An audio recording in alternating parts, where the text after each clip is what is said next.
안녕하세요. 11월 12일 목요일 아침입니다. 말씀과 함께 새롭게 여는 소망의 아침을 시작하겠습니다.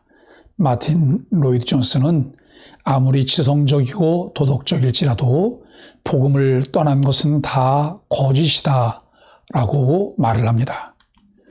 오늘 사도행전 4장 13절로 22절까지 말씀을 함께 묵상합니다.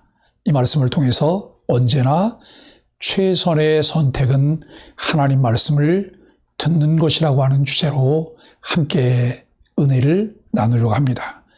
종교 지도자들은 사도들의 담대한 선포와 병 나은 사람으로 인해 비난할 말이 없습니다.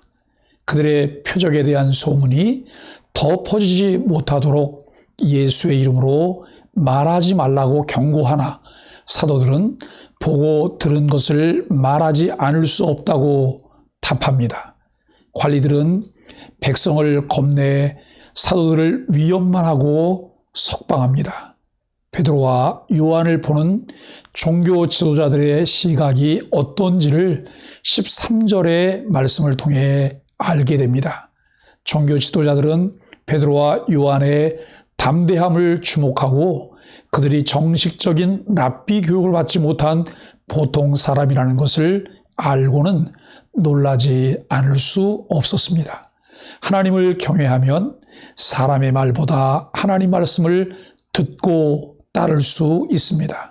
종교 지도자들은 베드로를 배우지 못한 사람으로 얕보면서도 그가 성령의 지혜로 담대히 말하는 것을 당해낼 수가 없었습니다. 게다가 병 나은 사람이 함께 있어 베드로와 요한의 선포를 확증하는 상황이었습니다. 우리가 하나님의 뜻과 진리로 무장해 성령의 충만한 지혜로 말하며 하나님의 능력을 드러낼 때 세상은 주님 앞에 굴복할 수밖에 없습니다. 베드로와 요한은 박해의 순간에도 자신이 직접 보고 들은 복음 진리를 선포했습니다. 그들이 전한 진리의 핵심은 예수 그리스도가 유일한 구원자라는 사실입니다. 그들이 또한 예수님과 함께 있었던 사실을 알게 되었고 병 나은 사람이 그들과 함께 있기 때문에 그들의 말을 반박할 수 없었습니다.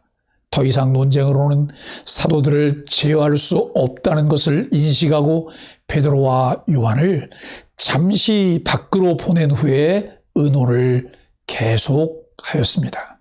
치유 사건이 예루살렘에 사는 사람들에게 너무 많이 알려져 있기 때문에 그 사실을 부인할 수 없었습니다. 더 이상 다른 백성들에게 유포하지 못하도록 결정을 내립니다. 사도들에게 예수님의 이름으로 누구에게도 말하지 못하도록 금지시킵니다. 그리고 사도들을 불러 경고합니다. 다시는 예수님의 이름으로 말하지도 말고 누구를 가르치지도 말라고 통보합니다. 성도는 때로 진리 앞에서 사람의 말을 따를지 하나님의 말씀을 따를지를 선택해야 합니다.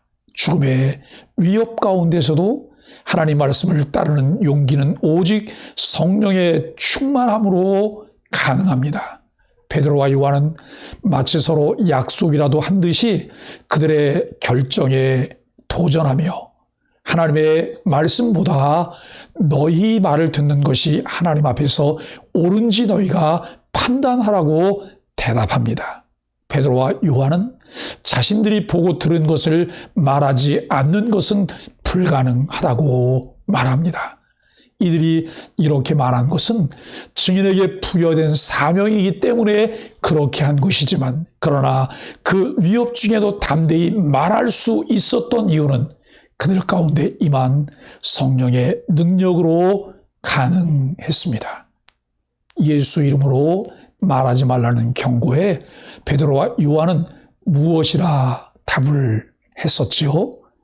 손해를 보아도 사람의 말보다 하나님 말씀에 순종해야 하는 일은 무엇이 있을까요? 그리고 저와 여러분들은 어떻게 하고 있나요? 눈앞에 보이는 이익 때문에 우리가 참 하나님의 말씀이 명백함에도 불구하고 시류를 따라 현실적인 선택을 하는 그런 아픈 경험들을 갖고 있지는 않나요? 우리 자신들을 돌아볼 수 있게 되기를 간절히 바랍니다. 공회에서 종교 지도자들은 사도들을 풀어줄 수밖에 없었습니다. 이 사건에 대하여 긍정적인 시각을 가지고 있는 백성들이 있었기 때문에 그들은 그와 같이 결정할 수밖에 없었습니다. 백성들은 이 사건으로 되어진 일들을 보면서 하나님께 영광을 돌리고 있습니다. 종교 지도자들은 백성들과 서로 다른 진영에 서 있으며 사도들을 반대하고 있으나 모든 백성은 사도들 편에 서서 하나님을 찬양하고 있습니다.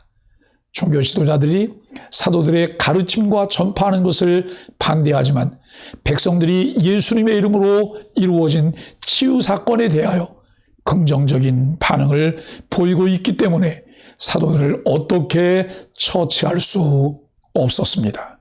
사도들은 종교 지도자들의 위협 중에도 담대하게 되어진 일을 분명하게 증언하고 있습니다.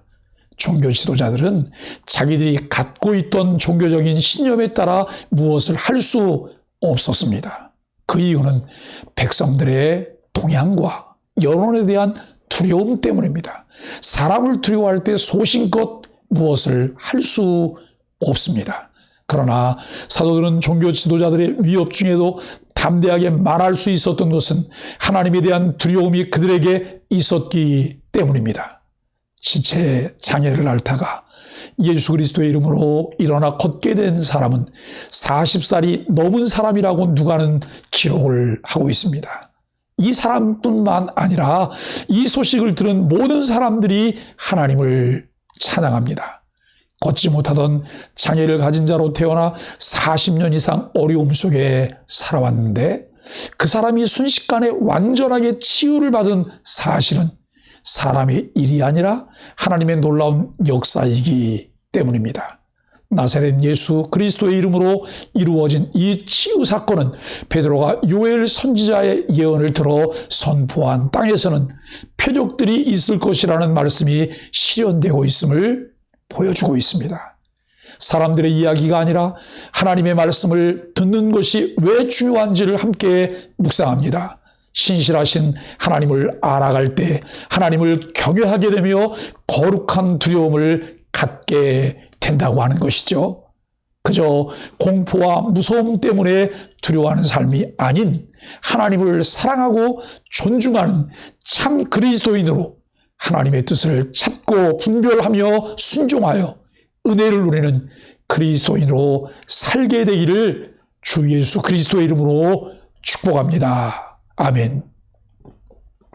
하나님을 알게 하소서, 복음을 듣게 하소서, 그 복음을 따르며 순종하게 하소서, 복음에 대해 배타적인 사람들에게 예수 그리스도의 이름의 권세를 우리의 변화된 삶으로 보여주며 전하게 하소서. 사람을 두려워하지 않게 하시고 하나님을 두려워하게 하소서. 기도하겠습니다.